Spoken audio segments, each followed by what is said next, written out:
and gold. What? Gold. Gold? Gold. G-O-L-D. Shark Tank is a show that dances on a very fine edge between fun and dumb at times, because while they honestly do get people on their show that are talented and have business acumen that should be praised and encouraged, they also have a bunch of people who come on the show and pitch either incredibly dumb ideas, scams, or think they have the next big thing before the sharks send them crashing back down to reality. Given all of that, allow us to show you the top 10 worst Shark Tank pitches. Be sure to like the video and subscribe to the channel. Do you want to win any of these items on your screen? If so, be sure to watch the whole video, leave a like, and comment the hidden message. And with that being said, let's get right into the video. Number 10. Vest Packs. She created a new backpack that's more comfortable, convenient, and stylish. This one is hilarious in numerous ways.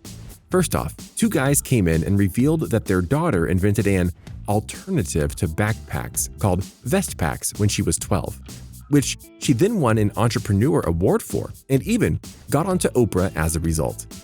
As if that wasn't enough, the item was able to make its way into Walmart, which you'd think would be a big thing, right?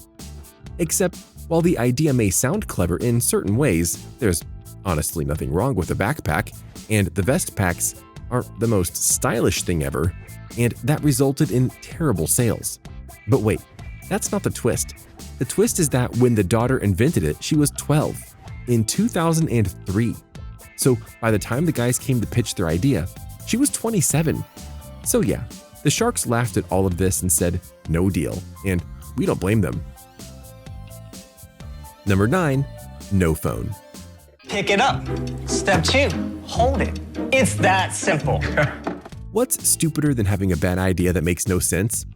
Pitching an item that is literally nothing but a piece of plastic and stating that it's the next big thing. We wish we were joking with you on this, but no, it's real. Two guys came in and pitched it as this generation's version of the pet rock, which we'll give them the props for that in regards to at least trying to show a precedent for why it could work. But again, it was just a hunk of plastic that was supposed to help you keep off your phone. Except that wouldn't work because that means you'd have to carry it around all the time to be a viable substitute. Want to know how bad it got?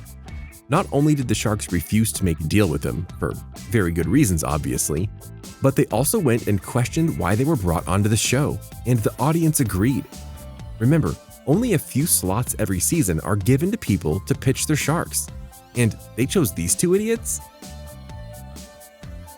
Number 8. Bed Rider. The Bed Rider is designed to work in virtually any pickup truck out there. There are multiple things that you need to do in order to have a successful Shark Tank pitch. You need to have a product worth investing in. You need to be able to sell the product well. And just as important, you need to be able to answer the sharks' questions to a reasonable degree, else be left in the dust. For George Conway, you could argue that he had 2 of those 3, but the third one was lacking. And it's not the one you think. He had a product called Bed Rider that was a safety seat for the back of pickup trucks, thus a good product to invest in theory. George himself was animated and had such a good sales pitch. But when he was asked questions about his product, he couldn't answer them straightly, including not confirming whether he honestly tested his product to a good extent, which is kind of important in this case. As a result, the sharks didn't invest in him because they couldn't trust what he was saying or selling. When you leave the tank, I want you to take that truck and drive it off a cliff, Keavin O'Leary told him. Ouch. Number 7. Throx. Let me ask you, what do you do when you lose a sock? If the last product failed because of the creator's lack of information, this product fails because of a lack of sense. We'll admit, losing a sock or having a pair of socks ruined because one gets damaged sucks. But that doesn't mean that the solution to this problem is to create a 3-sock bundle so we have a backup sock. And yes, this really was an idea pitched by an inventor who said it would greatly solve all the missing sock problems in the world, even dramatically tossing a sock away to show how there were still 2 left. He might have loved his idea, but the sharks weren't amused, for various reasons. First, as one shark pointed out, what happens if you lose another sock? Another noted that it's not really an item you can sell because it's just socks, not even custom ones per se. Plus, you'd be fighting all the other sock companies who have regular socks that everyone buys. so the profit margins would obviously be low. As a result, this was stuffed in the drawer and left to rot. Number 6. Tycoon real estate. Tycoon real estate is a crowd investing platform that allows everyday people to invest in real estate. Ask anyone who has dealt with real estate, and they'll tell you that the worst thing that can happen is you deal with someone who is untrustworthy. For the Sharks, they met that man in Aaron McDaniel, whose big idea was having a real estate company that was done on crowdfunding. To be clear here, crowdfunding is not a scam when it's done right. Sites like GoFundMe, Indiegogo, and Kickstarter, among others, have done it just fine over the years. But they have rules to try and prevent scams. McDaniel's Tycoon Real Estate didn't really have that, and the judges caught on to that quick. Mark Cuban was literally shouting at him that the concept was scammy, and another asked if he had a criminal record. That's not the response you want to get from the Sharks. Number 5. Wired waffles.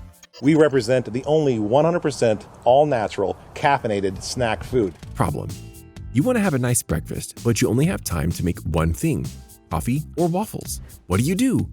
Answer: you get Wired Waffles, a product made by an inventor who had the genius idea of just cramming a bunch of caffeine into waffles and giving them to people.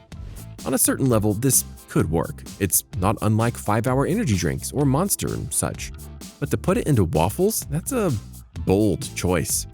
Which the Sharks said in not so nice ways, including how the product could be imitated easily because it's just waffles with caffeine, as well as them not tasting good, being a health hazard if not cooked correctly, and so on.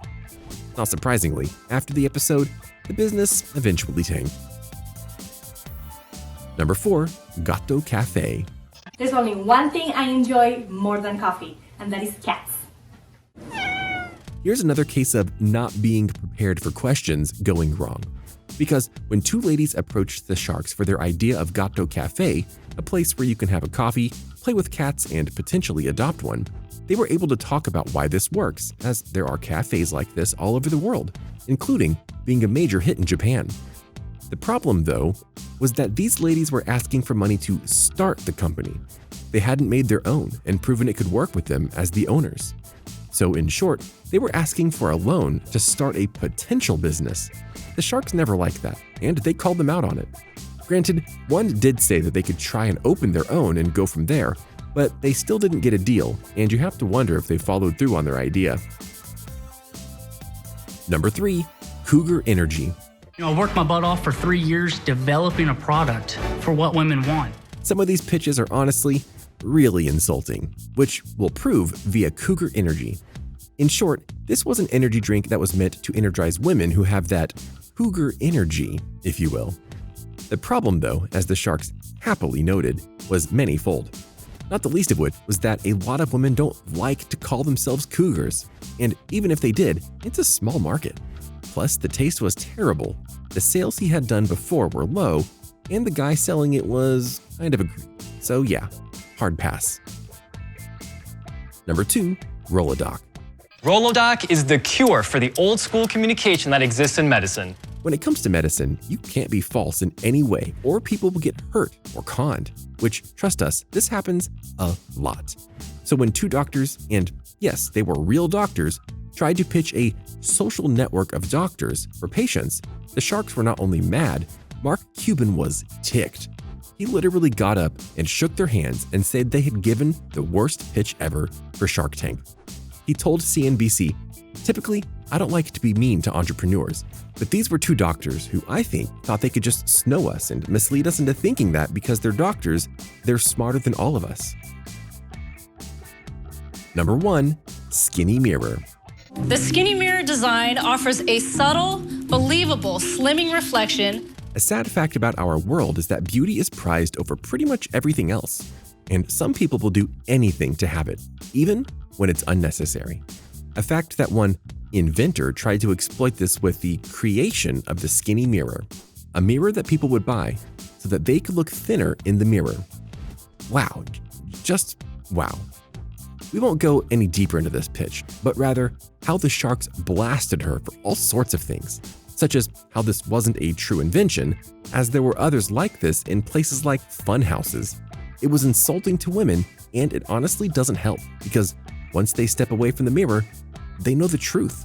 And it got so bad that one shark forbade every other shark from even making an offer. Break that mirror and never mention it again. A simple reminder on how to enter our brand new giveaway. We will be giving away either an iPhone X Max, the new iPad mini, or a MacBook Pro. It's really your choice. So be sure to leave a like, comment the keyword, subscribe, and turn on notifications to enter the giveaway. It's really that simple. Go for it. So, what do you think? What did you think of this look at the Shark Tank pitches that were either dumb, pathetic, insulting, or all of the above? Can you believe that these pitches honestly got onto the show? Which ones do you feel were a true waste of space?